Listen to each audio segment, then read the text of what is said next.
Bismillahirrahmanirrahim. Assalamualaikum warahmatullahi wabarakatuh. Perkenalkan, nama saya Rizka Purnamasari dari jurusan Bimbingan dan Konseling Islam UIN Sunan Gunung Jati Bandung.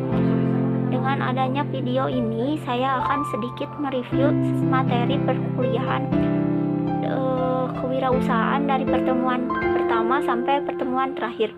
Baik, langsung saja. Materi yang pertama, kompetensi yang harus dimiliki oleh wirausaha.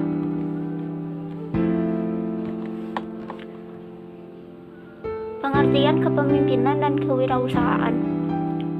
Karakteristik kepemimpinan dan kewirausahaan. Kepemimpinan atau leadership dalam kewirausahaan atau entrepreneurship.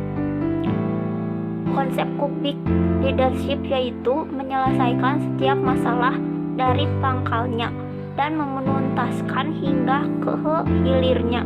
Dapat menggunakan 3 anatomi kepemimpinan hidup manusia, yaitu awali dengan keyakinan, tindak lanjuti dengan aksi, dan yang terakhir buktikan dengan pekerti. Etika bisnis dan wirausaha. Pengertian etika merupakan tuntutan kepada seseorang agar melaksanakan ajaran moral tertentu yang ada. Hal ini disebabkan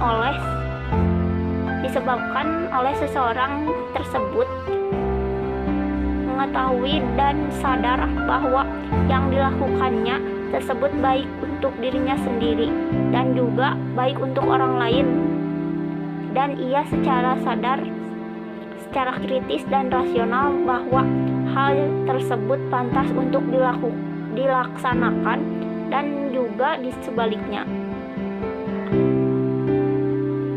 Faktor yang mempengaruhi etika dalam berbisnis atau berwirausaha. Banyak faktor yang berpengaruh terhadap perilaku etika. Namun pada dasarnya ada 3 faktor, yaitu yang pertama cultural difference, yang kedua knowledge, yang terakhir atau yang ketiga organizational behavior.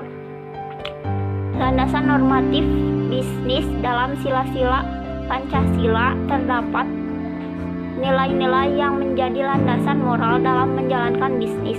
Adapun nilai yang terkandung dalam setiap sila tersebut adalah sebagai berikut.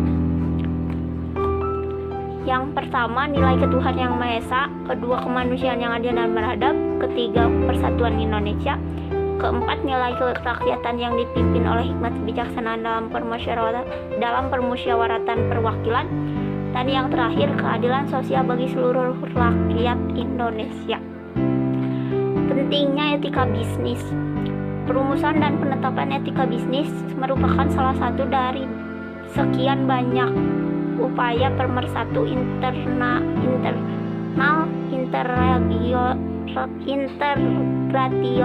yang diusahakan oleh pemimpin perusahaan untuk meningkatkan daya tahan bisnisnya. Materi selanjutnya, membangun sifat kreativitas dan inovasi dalam berwirausaha. Teori kreativitas dan inovasi. Kreativitas adalah kemampuan untuk menciptakan sesuatu yang baru, baik yang benar-benar merupakan hal baru atau sesuatu ide baru yang diperoleh dengan cara menghubungkan beberapa hal yang sudah ada dan menjadikannya sesuatu hal yang baru. Sedangkan seorang wirausaha dikatakan kreatif apabila mempunyai kemampuan untuk menciptakan sesuatu yang baru dan berbeda.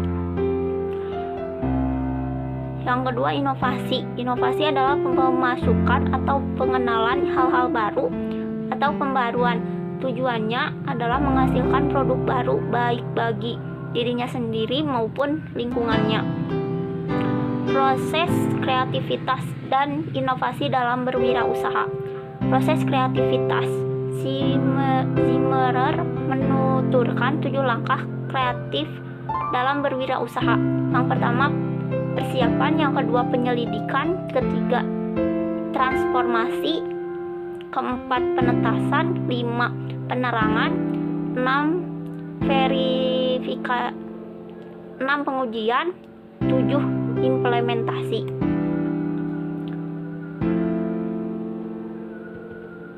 Membangkitkan daya imajinasi dan intuisi dalam berwirausaha.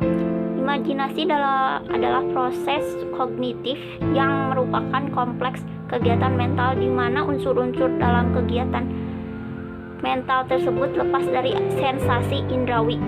Imajinasi melibatkan sintesis yang memadukan aspek-aspek dari ingatan, kenangan, atau pengalaman menjadi sebuah konstruksi mental yang berbeda dari masa lalu atau menjadi realitas baru di masa sekarang, atau bahkan antisipasi realitas di masa yang akan datang.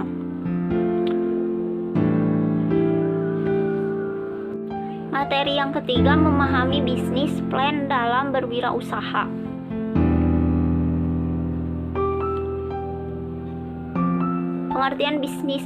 Pengertian planning dalam bisnis. Perencanaan atau planning merupakan salah satu fungsi atau sarana manajemen yang krusial karena berkaitan dengan tahapan awal untuk menentukan keberhasilan pengelolaan bisnis maupun tujuan lainnya dari suatu organisasi atau perusahaan. Tujuan lainnya dari rencana bisnis yang harus dilakukan. Yang pertama, memastikan bisnis sesuai visi misi. Yang kedua, menghitung sumber daya. Yang ketiga, membuat estimasi profit bisnis. Keempat, evaluasi rencana bisnis. Yang selanjutnya, keranca rencana usaha.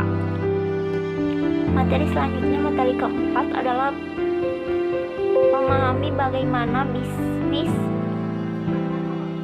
bisa dijalankan.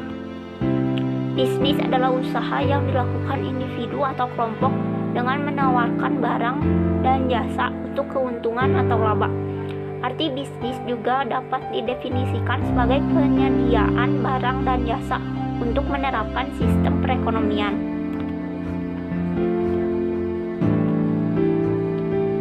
Hubungan bisnis dan ukhuwah Islamiyah. Ukhuwah Islamiyah adalah konsep persaudaraan atau hubungan antar sesama umat Islam. Ukhuwah Islamiyah terbentuk dan dijalani dengan dasar akidah dalam bentuk persahabatan, sehingga dapat ikatan ukhuwah Islamiyah mampu membangun masyarakat yang ideal, yang damai dan sejahtera. Ukhuwah Islamiyah adalah adanya persaudaraan antara sesama umat Islam. Di dalam Al-Quran dan hadis menunjukkan bahwa hal tersebut merupakan sesuatu yang perlu diperhatikan oleh kaum muslimin. Ukhuwah Islamiyah merupakan suatu ikatan akidah yang dapat menyatukan hati semua umat Islam maupun tanah tumpah darah mereka berjauhan, bangsa dan bahasa mereka berbeda, sehingga setiap individu umat Islam senantiasa terikat antara satu dan lainnya. Materi selanjutnya, materi kelima, memahami permasalahan dan mencari solusi permasalahan bisnis di bisnis makanan.